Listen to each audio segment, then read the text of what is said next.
On. His name is Nik Hill. Oh my gosh, I've worked with him a lot of times. Absolutely great. You guys are going to love him. Right? I want you guys to go crazy, go mad. I want to welcome Nik Hill to the stage, please!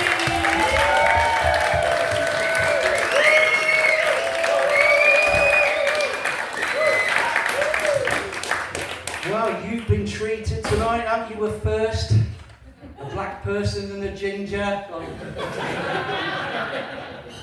The looks on your faces when you came in, it was like, oh my God. And I'm going to get home tonight and my wife's going to say, what was it like tonight? And I'll describe the village. No, what were the people like?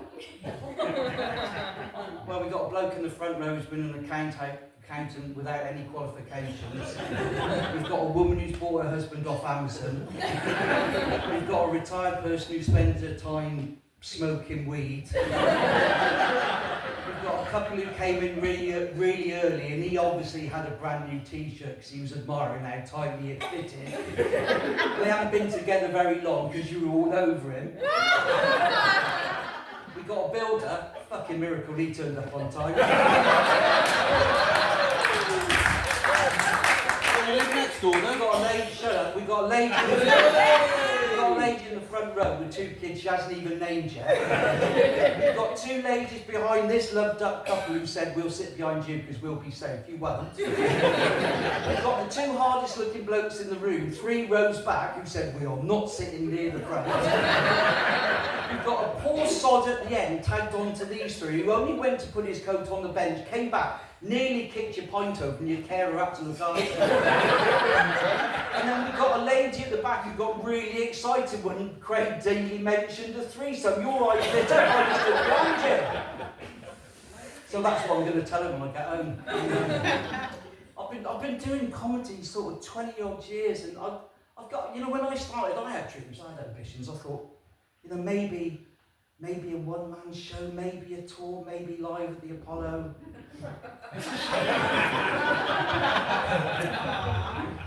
Wistanstow Village Hall on a Thursday night. And what a fantastic place this is. I've done my research. You all know this. Built by Harriet George in the memory of her late husband. Built with local brick, stones and timber. Whatever. You'll appreciate this. Built using no nails, apparently, just wooden pegs. Did you know that, Mr. Builder? Yeah. This place could fucking collapse at any minute. But it stood the test of time. 98 years hasn't fallen down. It's great, and it's used for all sorts of purposes, not least by your parish council. Now, let me just put something into perspective for you, right? Where I live, we have a population of 22,000 and we have 12 parish councillors. Where you live, you've got a population of 791. You've got 8 fucking people on the parish council. What are they doing? They meet every other month. What are they doing? Well, I'll tell you what they're doing for this past year. For this past year, in March 2023, the village clock, £350 had to be wound up. 350 quid to wind the clock up. November, £300. Clock maintenance. March 2024, another £350 to wind the clock up, right? I travel up from Gloucester to wind that clock for 50 quid for this.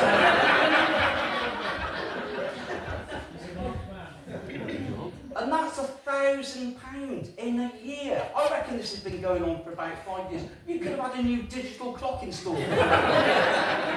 And all this has been signed off by the chairperson of the parish council. And I'm really hoping you're going to tell me that Mr. M. Flanagan, his first name is in fact Mickey. Is it? Is it? What is his name? Oh, well, that's close enough, isn't it? But you seem really lovely. You seem really grounded, because not every gig's like this. I did a gig a couple of weeks back in a place called Ashton Keynes in Cirencester, and I just went on. I saw it's lovely to be here in Ashton Keynes. And almost straight away, this bloody woman at the back stood up and said, "Hey, excuse me, young man, I know it's spelt Keynes, but here in the village we prefer to pronounce it Keynes. So if you refer to it again, I hope you don't mind using that." I said, "No, that's fine. Got to be honest, it does make you sound like a bit of a pretentious cunt." In my village, we spell that C-A-N-T. And she got up and left, which was a shame. And I was sort of lamenting the fact that this is my comedy career, but I got a call from my agent just this morning. He said, Nick, you all right? Yeah. He said, listen, don't get too excited, but how do you feel about doing a gig at the O2? I went, bloody fantastic. I don't even want paying. He said, no, hang on, let me finish. I said, no, honestly. He said, no, how do you feel about doing a gig at the O2 shop in Gloucester? Because the manager's leaving and they want a bit of a party. There's going to be about 4 people there. It's 50 quid cash on them. Oh, go on, I'll do it. I did 20 minutes. It was the worst 20 minutes of my life. They were delighted, right? Because at the end, they sold me a brand new iPhone. 650 quid down. But I went to the Leicester Comedy Festival in 2022, and I won the Silver Stand-Up of the Year Awards, which, it's a competition aimed at the over 55s, right? There's no upper age in it. So backstage, it was like God's waiting room for comedians. One act, just before he's going to go on, we looked at him, he was slumped in his chair, eyes closed. Somebody said, do you think we should we wake him up? No, leave it, because if he misses his heat, it'll increase our chances. And I got through to the final, and I won, and I phoned my wife. I said, you'll never guess, after 4 years of trying, I've only gone and won. And she's like, oh, that's fantastic. What have you won? Because obviously, she's from Mumbai. I said, I've won a trophy. Right, anything else? No, just a trophy. So I'm back home a couple of hours later, showing her the trophy. She said, oh, that's lovely. Is there anything else you want to tell me? I said, no, it's just that. Right, I've been on the website. Oh, shit, I think. When were you going to tell me about the £500 cash prize for the winner? Right? I was gutted, so I had that lined up for something special. She said, what have I told you all through our marriage? I don't know, there's been so many things. She said, never lie. And she's right. She's right. You shouldn't lie in a marriage, obviously. But she went away on a cruise last April, right, for a week. She went away on a cruise. She phoned me on the Wednesday. You all right? Yeah, I'm fine, thanks. Missing me? I remember what she said, don't lie. No. She started clutching her straws. I bet the dog's missing me. He wasn't. He was loving life. He was sleeping on my bed. I was feeding from the table. We were down the pub every night. We went and got tattoos. Well, I did. I know he can't talk, but he was, the one night he was just sat there looking at me, and I could read his mind. I knew what he wanted to say. He was like, oh, Dad, this me and you is brilliant, isn't it? Yeah. Can we not move and just tell her where we're... Can we just... I got that completely wrong. Can we just not move and tell her where we've gone? No, mate, we've got to tell her when she comes back. And yeah, sorry, but we did dry January this year. Still drank, just no sex.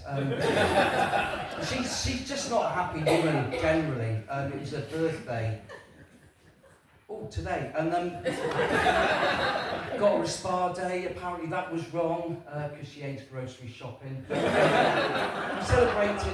celebrated Valentine's Day this year, and I did the romantic thing, phoned the florist. I'd like to order some flowers for my wife. She said, would you like a card? I said, yes, please. She said, what do you want on the card? I said, I'll just put to Lynn, all my love, Nick. And then she said, do you want a kiss on the bottom? I went, brilliant, yeah. I could be there in 15 minutes. No, I meant on the bottom of the card. I said, yeah, I know, I'm a comedian, just making a joke. And quick as a flash, she came back with, I bet you don't get many gigs. Which I thought, it's a little bit harsh, isn't it, really? But we did celebrate Valentine's Day, and we were sat there having a meal at home, because we're tight now, and he said, can you remember how we met? I said, yeah, I had an advert in the Lonely Hearts column. He said, actually you had 2 adverts, but I only replied to one. I said, I didn't know that, why was that? She said, well, in the second one, you put your height, right? I didn't know she was heightist. I should have realised, because about a couple of weeks after we got together, I said, do you fancy going to Alton Towers for the day? And she said, what's the point in you going?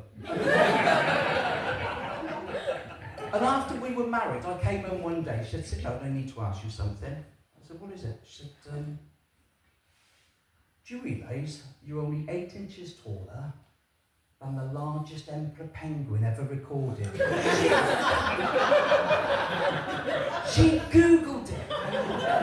Right? As if that wasn't bad enough. She worked in a school at the time, and I used to go and have coffee with her now and again. And I went in this one day, and a friend said, "Oh, Lynn's in a meeting, but do you want a coffee?" I went, "Yeah, I'll have a coffee." "Well, it's in the staff room, going out myself." So, "Oh, cheers." "Do you want a biscuit?" I went, "Yeah. "Why don't you pick up a penguin?" They all knew. They all knew.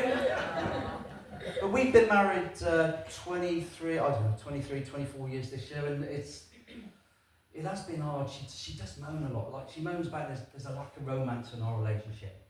I said, "What do you mean?" She said, "Well, maybe on those rare occasions when we're being intimate, usually on a Sunday after Antiques Roadshow, once I've had my fill of Fiona Bruce, so maybe it would be nice to have some music playing, just to break the silence." So I thought, well, she's got a point. So I recorded a couple of songs, and we were getting down to it. Put the first song on, "Angels" by Robbie Williams. I thought, that'll do, that's there or thereabouts. With hindsight, I think my choice of song number 2 was probably not right for the mood. The theme for Match of the Day. But this is the level our relationship has got, right? We have been married a long time, and we were sat watching a film a few weeks ago, and it was an American film about people smuggling drugs into prison by wrapping these drugs in cling film and shoving them up their arse, basically. And she's one end of the settee, and I'm the other, and we're watching the film. And she's like, "Oh, look at that, bloody ridiculous, isn't it?" What? It's about that. Shoving those drugs up their arse, because we know how hard it is to get something up there, don't we? And I looked at her and I said, "We do," and she went, "Oh no, it wasn't you." Oh, yes. But she also moaned like there's no surprises in our relationship anymore. And again, I took that on board. So the other night, she was in the bathroom. I went into our bedrooms, turned the lights off, lit some candles, hid under the bed, and when she came in, I just grabbed her ankles, and apparently that wasn't a surprise she had in mind. But she did surprise me just before Christmas, because she said, "You have remembered, you're picking me up from my work stool tomorrow." That came as a total shock, because she's self-employed and works from home. That's fine. So I got her at the allocated time. She got in the car, and all I said was, "Have a nice time." "Are you saying I'm drunk?" "Oh, don't start." "No, I'm not saying you're drunk, but clearly you've had one or two." And then I got the classic thing is, I don't think you love me, and I don't think you've ever loved me. I said, "Well, I do, I have. Obviously no guarantees going forward." She's like, "Well, if you love me, you can prove it right now." I said, "Well, how am I going to do that?" She said, "You can get on top of me in this car, and we're going to have passionate sex." I said, "Well, that's not going to happen." She said, "Give me one good reason." I said, "I'll give you 3. I said, "Number 1, it's 4 o'clock in the afternoon." Number 2, we're still outside Wetherspoons in the middle of Gloucester. And number 3, we've got your girlfriend Chris in the back of the car. Because we're giving her a lift home, right? And that was the thing. She's got a girlfriend. She went away on that week's cruise with her girlfriend. That was fine. I wanted one night away with my girlfriend. To spend that £500 winnings. Oh, shit I got from that. But we had a little chat this year. She said it's 2024, and I think you need to, think about your New Year's resolutions. You need to be maybe less angry. But it's difficult, isn't it? I don't mind sharing with you. I've got issues. Well, let's call them by their proper name, shall we? Children. And they're all right. I mean, they're 20, 27, 41 and 43. You'd think by now I would know their names. We were sat around the dinner table at Christmas, just having a discussion, and I inadvertently used the word Eskimo in describing a documentary I've been watching. And of course they're very politically correct. They went off on one. Do you realise how racist a term that is? I said, "Look, it's just a word it doesn't mean anything." And the one said, "Well, the thing is, you wouldn't recognise that as discrimination because you've never been discriminated against." I said, "Right, hang on, whoa. Right, let me tell you. I applied for a gig last year in Bristol. It said acts wanted, particularly those of LGBT or POC persuasion. I phoned up and said, I'm interested in the gig. They said, are you LGBT? I said, no. They said, are you POC? I said, I've got to be honest, I wasn't sure what that meant. They said, a person of colour. I went, yes, I am. They said, what colour are you? I said, ginger. And they put the phone down. So, that's not discriminatory. But I suffered as a kid with the name calling. It really got me down. You know, copper knob, ginger nut, Duracell, you little ginger wanker. And I can remember saying, Dad, just leave it out. I was thinking of my dad the other day because I was watching something on YouTube, and a certain demographic, and you'll remember this. On a Saturday we used to have World of Sport, and around 4 o'clock there used to be wrestling, proper wrestling. And afterwards, me and my dad always used to have a wrestle. And I used to try and pin his shoulders down for the count of 3, and then he always managed to pop his shoulder up at the last minute. And looking back, I think he was trying to teach me a life lesson in that, you know, no matter how hard something is, if you persevere, one day you will succeed. And when you do succeed, that feeling will be brilliant. And he was right. So I can remember the day I finally managed to pin his shoulders down for the count of 3. It still sticks in my mind now. I mean, he was 87 and in the care. Suffering with brittle bone disease. But I thought, fuck it, a win's a win. It wasn't just my father. My mother was particularly cruel. January 1963, just come home after we'd just gone back to school after the Christmas break, and she was in the kitchen, and I went in and said, can I ask you a question? What is it? I said, well, all the other little boys in my class were talking about the presents they had Christmas Day. She went, and? I said, well, I didn't get any, did I? She said, no. And there's a very good reason for that. I said, was it because I was naughty before Christmas? She went, no. I said, what was it? Well, I was 5, and she looked me straight in the eye, and without even flinching, she just said, Santa don't stop for ginger kids. Listen, you've been delightful. Thank you for listening. See you again. Good night.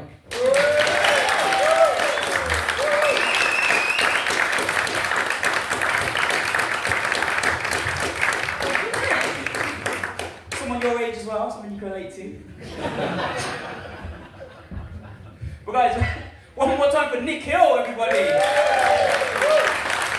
Keep the energy going. We're going to bring you a next comedian. His name is Chris Yates.